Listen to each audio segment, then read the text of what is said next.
Good afternoon. Good afternoon.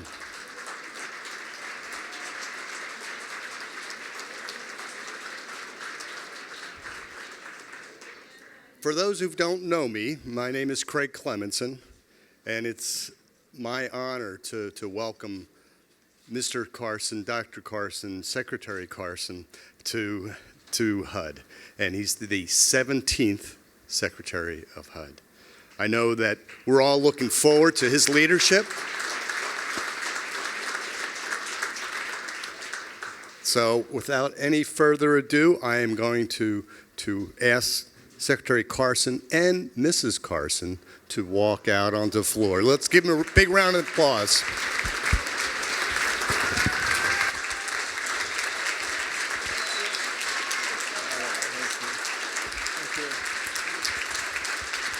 Thank you so much. Thank you. Thank you. Please be seated. We appreciate your honoring us this way. And, I just found out about this, so I prepared a little speech. No, I did not. Not going to take. Just wanted to come up and say thank you for your service and your dedication to making a big difference. We know that you're going to be doing even more, and we're really excited about working with, I'm excited just because you're doing it. So thank you so much, and I'm going to leave it to the Secretary now. Thank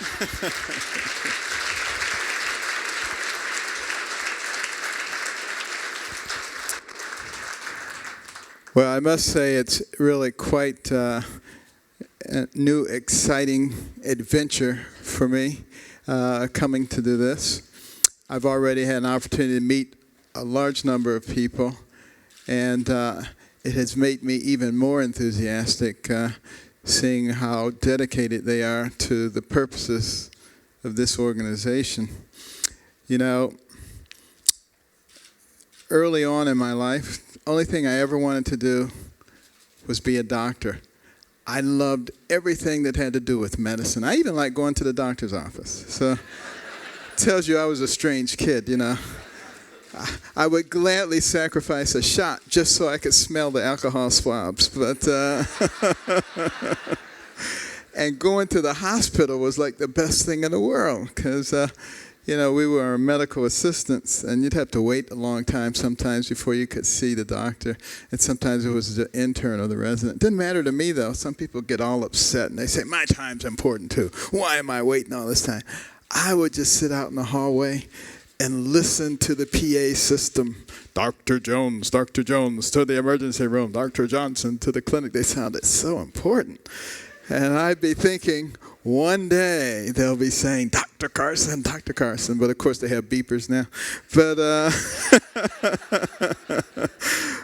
it was that dream, that pushed me sometimes, particularly when the going was tough.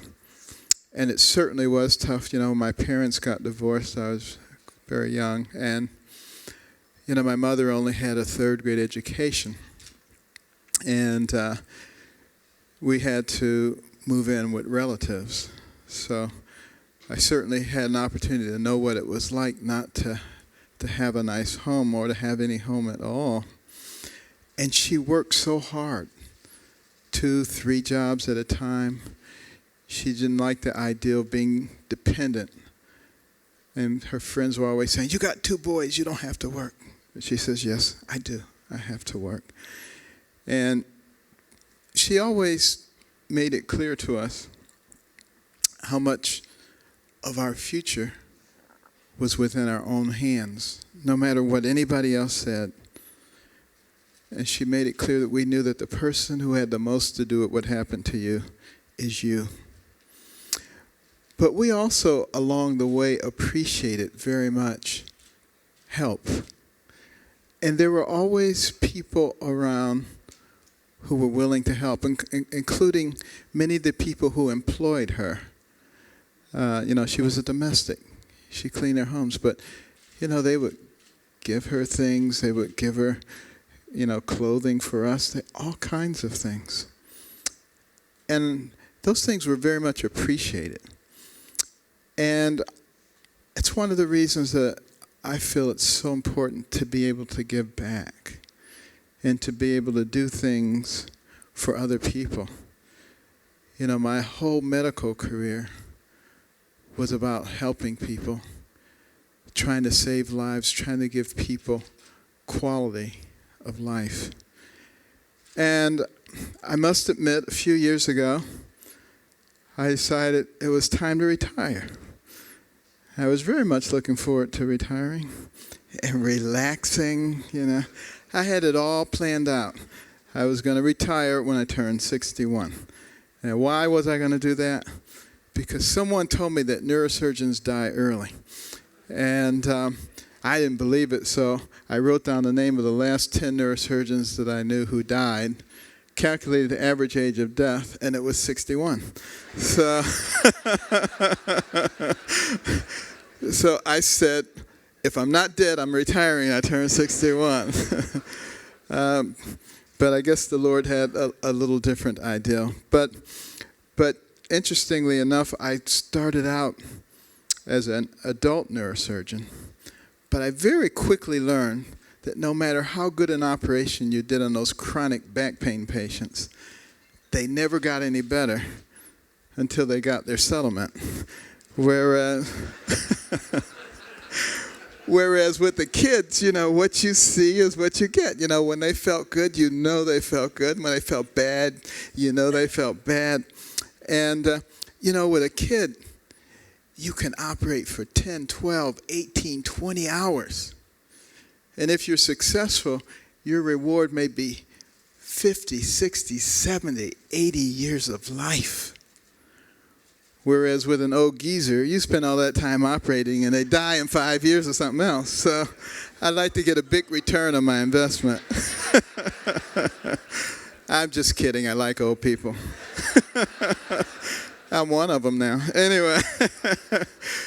But no, seriously, it is such a privilege and such an honor to be able to work with all of you.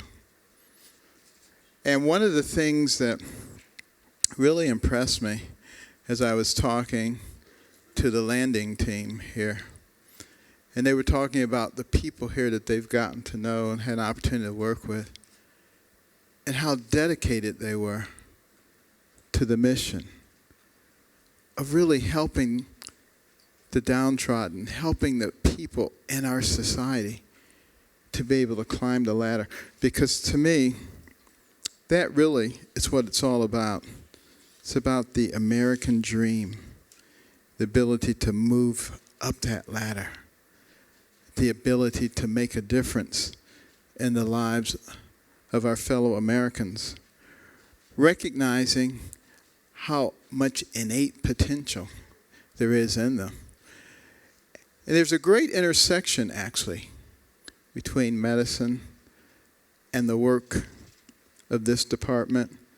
And I'm not just talking about, you know, lead hazards and molds. In fact, my very first meeting as Secretary of HUD was with the Lead Hazard Environmental Health Group. Obviously, that's very important, but that's not where the intersection ends. I think about all the lessons that I learned from my patients. For instance, there was one little girl from the state of Connecticut, and bright, beautiful young lady. In the third grade, she was on the swing, fell off the swing, had a grand mal seizure. And nobody got too concerned. They said, it's a post-traumatic seizure, not a problem. But the next week, she had 2 seizures. And the next week, 3 seizures. And then 3 a day, 10 a day, 30 a day, 60 a day. The doctors in Connecticut didn't know what to do. They sent her to the doctors in New York. They didn't know what to do. They sent her to the doctors in Boston. They didn't know what to do, but there was an older doctor there. He says, she reminds me of someone with Rasmussen's encephalitis. And he says, with that disease, the seizures get worse and worse no matter what you do. And eventually she'll have to be put into an institution. And eventually she'll die. Well, the parents were devastated. They're beautiful. They're a precious little girl. Nothing anyone could do. An institution, die. But the mother was one of those people who would never give up, never say die. And she went to the library and she read everything she could about seizures and epilepsy and encephalitis.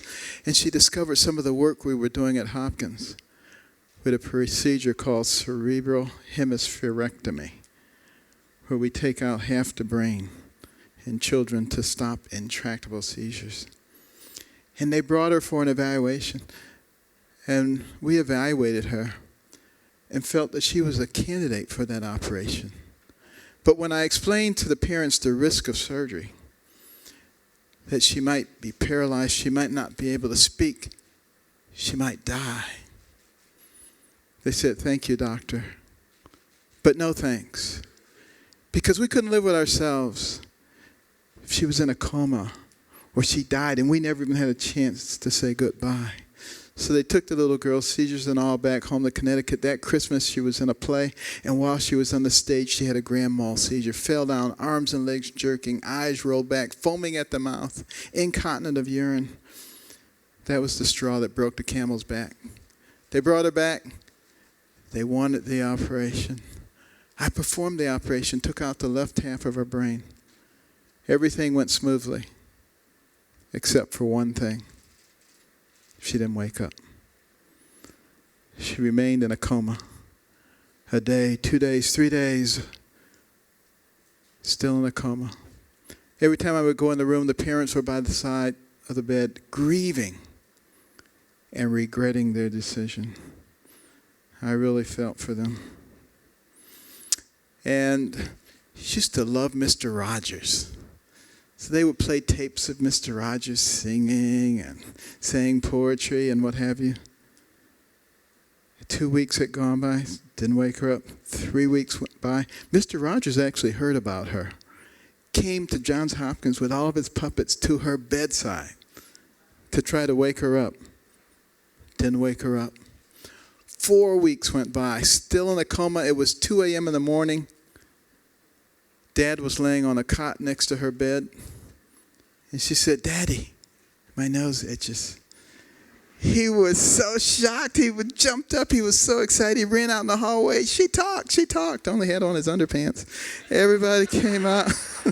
Everybody came out to see what all the commotion was. That was the beginning of a rapid recovery for that little girl. And pretty soon she was walking and she was talking. She was not having seizures, and it was time to go back to school. But now they were worried. She was missing the left half of her brain, the side that allows you to calculate, to do math. They said she'll never be able to achieve in school.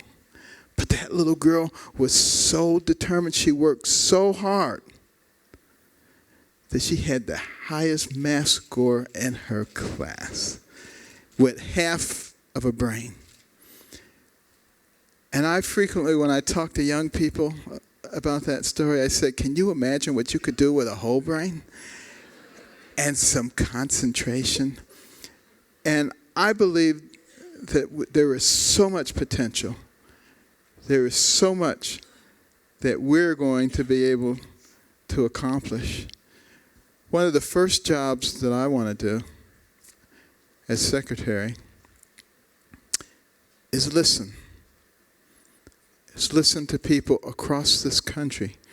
We're going to go on a listening tour. We're going to see what works and what doesn't work. And we're going to analyze why things work and why they don't work. I find that to be very effective. It has been very effective for me throughout my medical career. You can learn from mistakes just like you can learn from triumphs. I think back to Walter Dandy, a famous neurosurgeon at Johns Hopkins many decades ago, the first one to do all kinds of things. The first one to operate on the posterior fossa.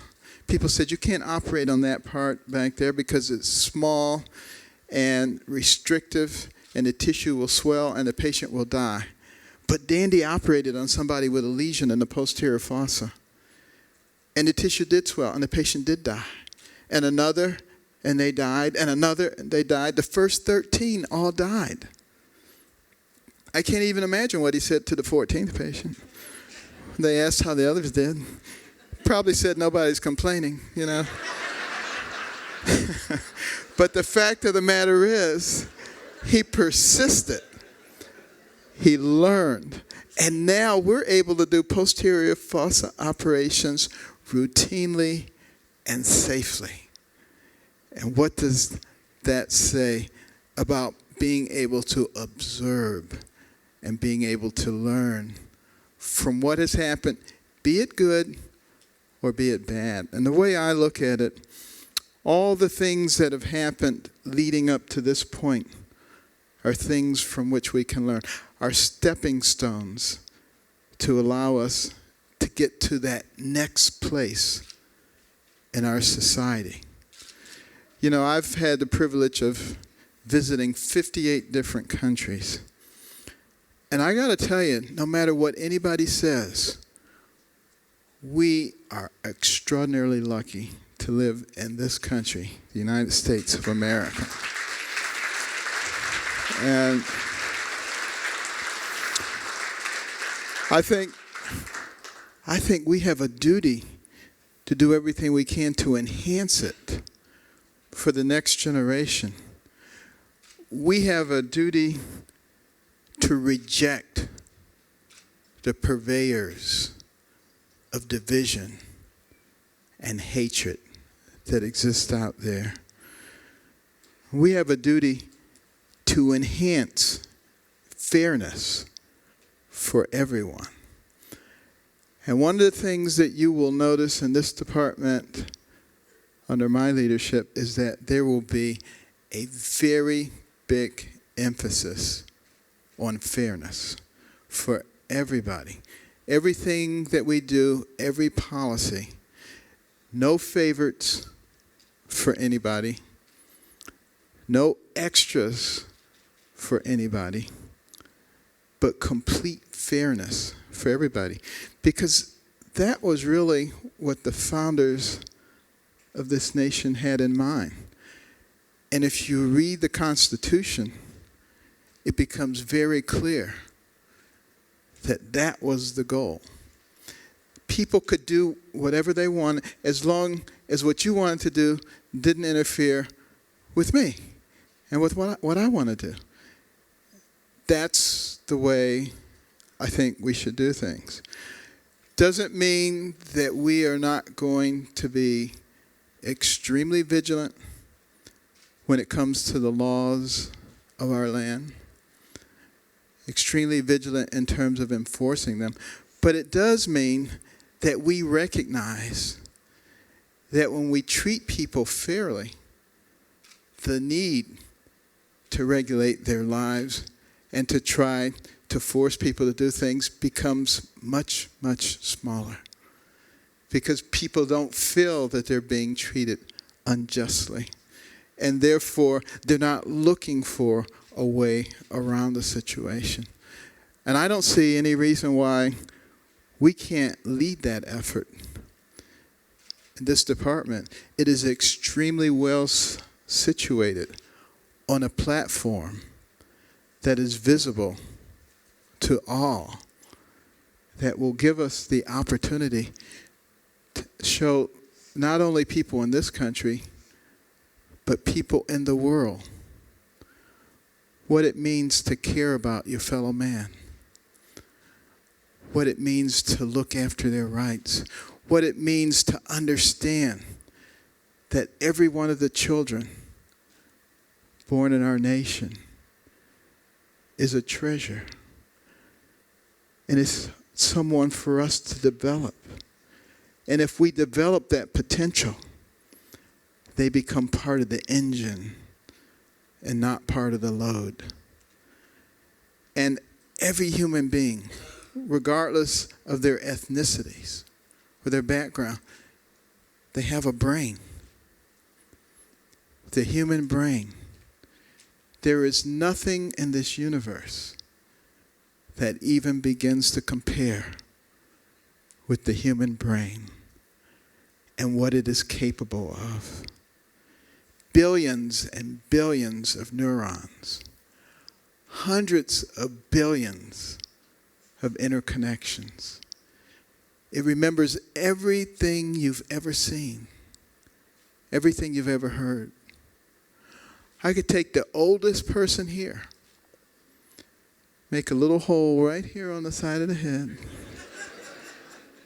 and put some depth electrodes into their hippocampus and stimulate, and they would be able to recite back to you verbatim a book they read 60 years ago. It's all there. It doesn't go away. You just have to learn how to recall it. But that's what your brain is capable of. Can process more than 2 million bits of information per second. You can't overload it. Have you ever heard people say, don't do all that, you'll overload your brain? You can't overload the human brain. If you learned one new fact every second, it would take you more than 3 million years to challenge the capacity of your brain. Can't be done. So we need to concentrate a little less on what we can't do and a little more on what we can do. After all, this is America. This used to be known as the can-do society. Not the what can you do for me society, but the can-do society. And there is a lot that we can do if we are simply willing to reach outside of ourselves and recognize that each person, all of our fellow men, all of our fellow Americans, we are one. It's called the United States of America. Think about that the next time you want to be mean to somebody, because there's no reason to do it. And go to Ellis Island one of these days if you haven't been there, and go through that museum on Ellis Island. And look at the pictures of all those people who are hanging up there from every part of the world, many of them carrying all their earthly belongings in their two hands, not knowing what this country held for them. Look at the determination in their eyes. People who work not 5 days a week, but 6 or 7 days a week. Not 8 hours a day, but 10, 12, 16 hours a day. No such thing as a minimum wage. They work not for themselves, but for their sons and their daughters and their grandsons and their granddaughters, that they might have an opportunity in this land. That's what America is about. A land of dreams and opportunity. There were other immigrants who came here in the bottom of slave ships, worked even longer, even harder for less. But they too had a dream that one day their sons, daughters, grandsons, granddaughters, great-grandsons, great-granddaughters might pursue prosperity and happiness in this land. And do you know, of all the nations in the world, this one, the United States of America, is the only one big enough and great enough to allow all those people to realize their dream. And this is our opportunity to enhance that dream. And I just want to close before I give you an opportunity to ask some questions with my philosophy for success in life. It's called Think Big. Each one of those letters means something special. The T is for talent, which God gave to every single person, not just the ability to sing and dance and throw a ball, but intellectual talent. That's what distinguishes us from the rest of creation. The H is for honesty. Lead a clean and honest life. You don't put skeletons in the closet, they can't come back out to haunt you. The I is for insight. Comes from listening to people who've already gone where you're trying to go. Learn from their triumphs. Learn from their mistakes. The N is for nice. Be nice to people. Because once they get over their suspicion of why you're being nice, they'll be nice to you. And you can get so much more done when you're being nice and they're being nice. And can we all just take the niceness pledge? Just raise your hand right where you are. Everybody raise your hand. If the person next to you doesn't have their hand up, you may kick them. Okay. Now, okay, you can put your hands out. Now, what did you just pledge to do? Be nice to every single person you encounter for 1 week. That includes your spouse. Everybody for 1 week. Now, what does that mean? That means no talking about people behind their backs for a week. Now, some people will stroke out. I understand that. Okay. It means you see somebody struggling, you're going to help them. Men, it means we're opening the doors for the ladies and holding their chairs for them. Okay. Ladies, it means you're not cursing them out when I do that. Okay. There's only one spot on the elevator you're letting somebody else get on. And when you're on the elevator, don't act like you never saw the numbers change before. Speak to people.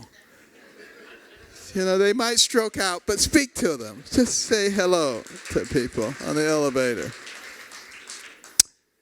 You're going to get your car. The parking lot is crowded. You see 3 people following you in their car because they want your spot. When you get in the car, don't open the glove box and just get out of the spot and let them have it. You know? Just, you know? Don't revel in your power. But you know what? What are you doing? You're thinking about others first. That's all. Just thinking about other people first. We can do that. This is America. We're not like everybody else. We need to think about that. We don't have to be like everybody else. Let them be like us. The K is for knowledge, which is the mechanism for making yourself more valuable. And the B is for books, which is the best mechanism for getting that knowledge. Some people say, I don't need to read books. I can learn everything I need to learn by watching DVDs and videos. That's like saying you can develop your muscles by watching somebody else lift weights. It doesn't work that way. But you exercise your mind, it works much better for you. The second I is for in-depth learning, learning for the sake of knowledge and understanding, as opposed to superficial learning, which is what a lot of people do, to cram before a test. Sometimes they do okay, and 3 weeks later they know nothing. We can do better than that. And the last letter, G, is for God. You know, we live in a nation where a lot of people are trying to get rid of God. I think that is a big mistake. You know, think about the fact that our founding document, the Declaration of Independence, talks about certain inalienable rights given to us by our Creator, a.k.a. God. The Pledge of Allegiance to that flag says we are one nation under God. Every coin in our pocket, every bill in our wallet says, in God we trust. On the walls of many of the courts in our land, it says, in God we trust.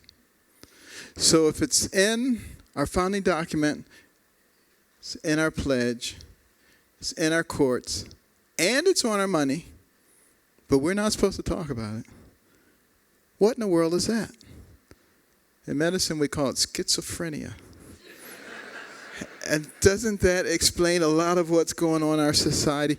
And it is okay to live by godly principles of loving your fellow man, caring about your neighbor, developing your God-given talents to the utmost so that you can be valuable to the people around you, having values and principles that govern your life. And if we do that, we truly will have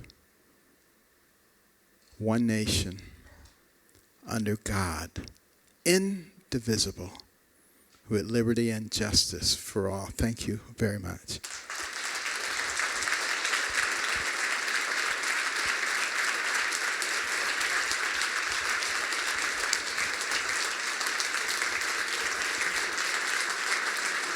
Thank you.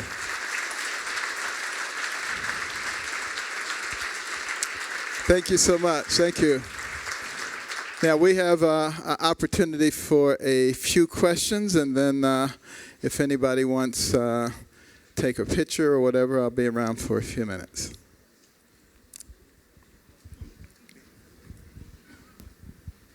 Welcome to HUD, Secretary Carson. My name is Avery Jackson, and I work in Fair Housing and Equal Opportunity. I'm an investigator there. I was really happy to hear you say that we'll be vigilant in enforcing the law, because one of the things we're tasked with doing is enforcing the Civil Rights Act of 1968, which you know is also the Fair Housing Act. So I guess I'd like to hear a little more about your plans for the division of fair housing and equal opportunity overall, and more generally, how you plan to further civil rights while you're here at HUD. Thank you. Well, I think good question. Thank you. I'm going to be doing it just the same way you are, and that is, watching to see what people are doing, and more importantly, listening to what people have to say. There's always a lot of different perspectives. And one of the things that I have found is when you have divergent perspectives, if you can get those people to sit down and talk to each other, they will frequently be able to come up with extremely good solutions. I believe in always giving the first pass to the people who are actually involved, as opposed to imposing upon them from above. Because when you impose things on people, particularly people in America who tend to be independent, they tend to resist just out of principle, just out of general principle.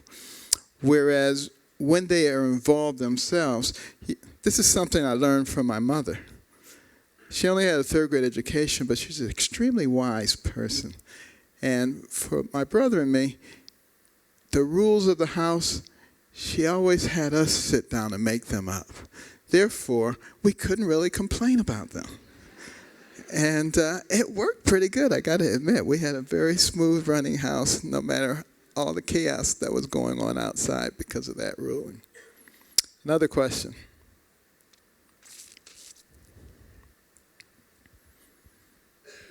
That's a quiet group. My goodness gracious.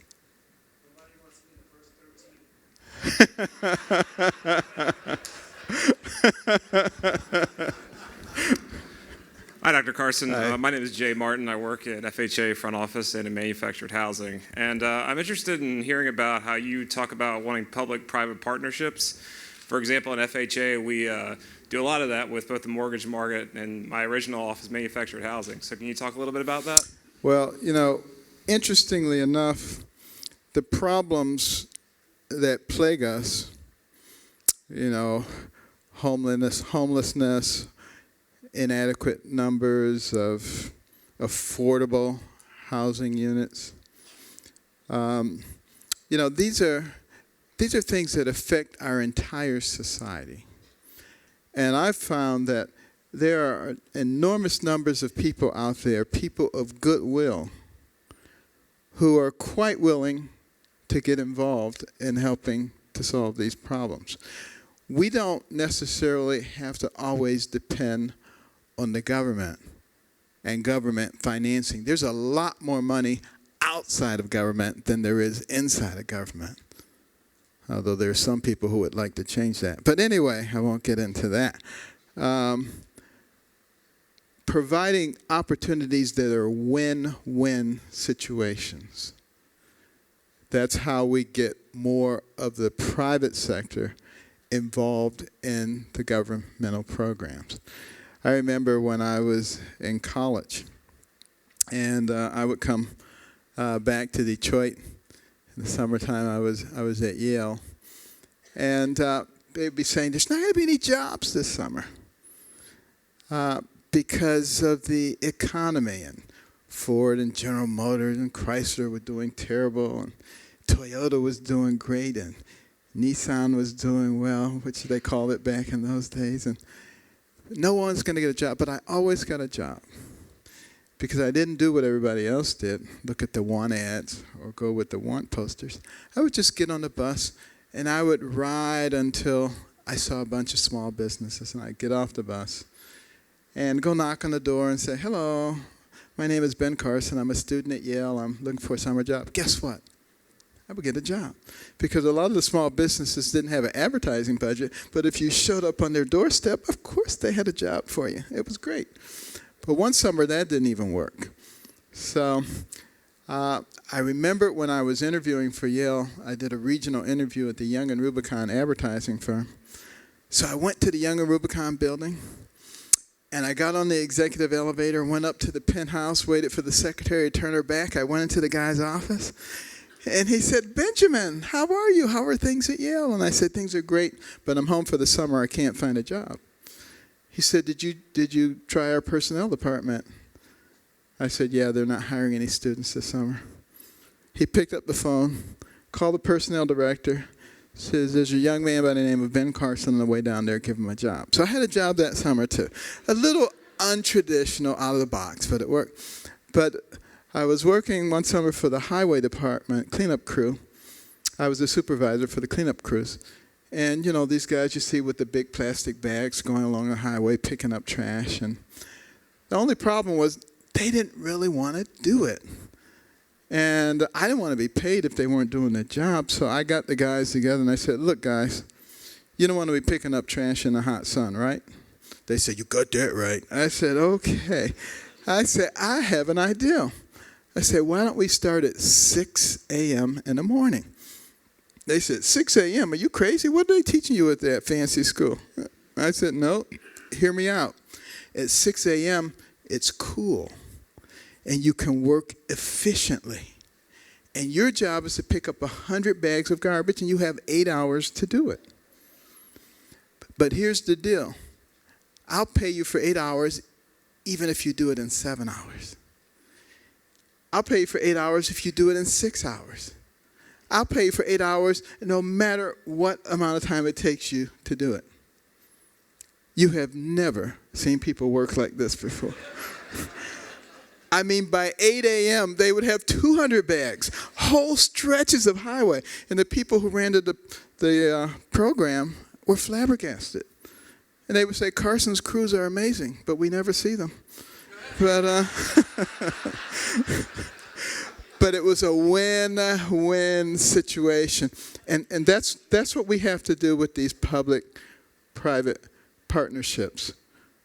Even though people have good hearts and they want to do things for their fellow man, we are smart enough to craft programs that work, that allow them to make a profit, and that also accomplish the goals that we are doing.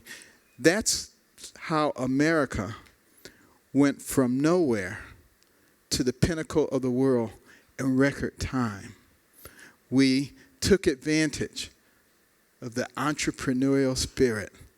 We created an atmosphere that encourages entrepreneurial risk-taking and capital investment. And as we create that same environment, we will see that same natural, innovative spirit that made America into a great nation. Any other questions? One more question. Good afternoon, Secretary Carson. Hi. Mine is not a question, but an observation.